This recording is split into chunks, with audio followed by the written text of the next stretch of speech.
Korea has now surpassed France as the top exporter of beauty products to the US this year. And that represents a 20.1% share of the market, or $447.1 million. And that's according to statistics from the USITC. So that is obviously an absolutely massive milestone. And I guess the reason why the US is of such significance is just because of how big the market there is, and how many different countries are exporting and trying to capture a piece of that pie, as it were. And France has long been the leader in the global beauty industry. So I think that is a very, very significant statistic. And I also thought it was interesting because this week I had the chance to go and check out the Beauty World Expo in the Middle East. And this is a really big global beauty expo that attracts exhibitors, brands, distributors, exporters from all over the world. And I was sort of keeping an eye out just to see if I could pick up any sort of trends and see what's going on in the market over here. And one thing I will say is that this expo in general is a lot harder to kind of get a read on any sort of upcoming trends. And the reason I say that is because unlike a lot of the Korean ones, this one is just so much bigger and attracts so many more exhibitors and attendees that they're really trying to appeal to a very, very diverse range of people and markets that have, different buyers, different beauty standards. So it's a lot harder to sort of get a sense of those kind of micro trends coming through. But one thing I did notice was the sheer size of the French Beauty Pavilion. It was very, very large. Now, again, because of the size of the expo, I actually find it a very confusing expo to kind of get my way around. There are so many different pavilions. There are, there's everything from beauty brands, makeup brands, hair care, to beauty tech, AI, manufacturers, people that are filling products, box manufacturers, container manufacturers. Perfume is an absolutely massive one in the Middle East at the moment. And so I got sort of confused even walking around just because of how big it actually was. But what was I going to say? My point was around Korean beauty.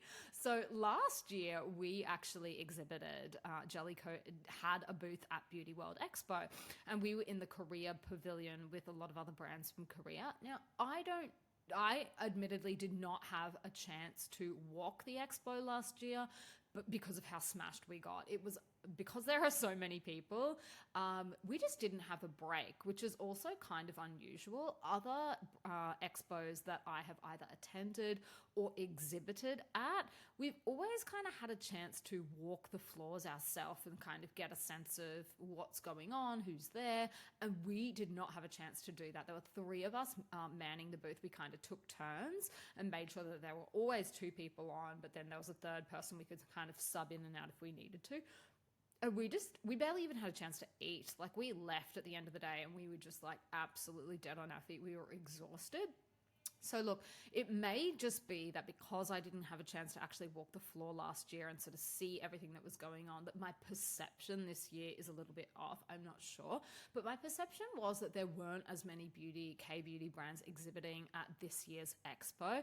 And look, that could be for a whole host of different reasons. One of the main reasons that we didn't exhibit again this year is because we made a lot of useful contacts, and we have kind of been progressing things in the background with one in particular. So we are kind of already in the middle of executing our strategy for the Middle East and what we wanted to do. And so we didn't really need to go and do that again.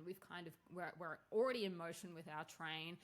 We've got lots of stuff that we're doing in the background with all of that. And it didn't really serve any purpose to spend all of this money and, drag the whole team over again to man a booth when we've kind of we know what we're doing. We've got that sort of in the works. So that was the reason that we didn't exhibit. I definitely noticed that some of the brands that were around us last year weren't there again this year. And again, that could be because they already have distribution stuff in the pipeline or whatnot. But I definitely felt like this statistic was potentially a little bit reversed, rather than K-beauty being sort of the market share, or certainly the representative market of who was at this expo. I felt like the French beauty pavilion, to my eyes, seemed to be a little bit bigger. So that was just a little bit of an interesting contrast point, I guess. But when it comes to the US, very good news for Korean beauty brands. I guess that they are doing very, very well, capturing a very large share of the market. And I think that kind of tracks with what we're seeing, on social media and the interest in Korean beauty as well. So there you go. K-beauty is leading the chase in the US at the moment.